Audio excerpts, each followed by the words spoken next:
Dito sa pamilihan sa bayan ng Bustos, Bulacan, madalas na namamalengke si Cherry. Nung una po ako namamalengke rito, mayroon pong nagbubulungan sa akin, hindi ko lang po pinapansin. Dito po ako namimili sa bayan Bustos. Namamalengke si Ate Nenit po ang tubig sa isda. Ano naman po, pagka bumibili siya, binibigyan ko na siya ng konting discount. Kasi sa nakikita ko sa kalagayan niya. Oo, nakikita ko. Nung minsan niya kasama niya, asawa niya po. May anak siya nung kasama, di ba? 3 yata yung anak niya eh. Kaya lang, hindi ko siya alam kung taga saan noon. Pero matagal na lagi siya namimili dito.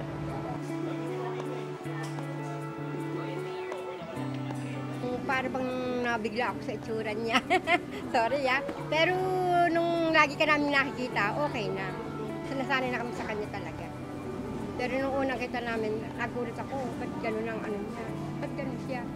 Saan kaya siya ipinaglihi? Bakit siya ganoon?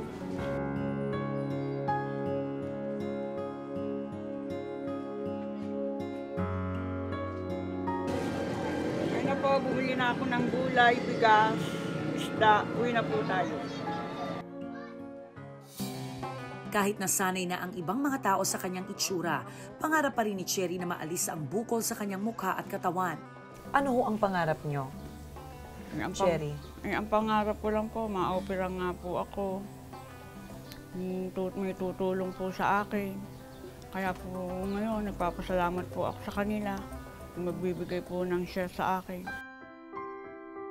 Sa lahat ng mga pinagdaan ng hirap sa buhay, tibay ng loob at malakas na pananalig sa Panginoong Diyos ang tanging pinangahawakan ni Cherry para ipagpatuloy ang buhay. Sa lahat-lahat po ng napag-usapan natin, yung nakita ko talaga sa inyo yung katatagan. Opo. Ano pong aral ng tunay na buhay ni Cherry?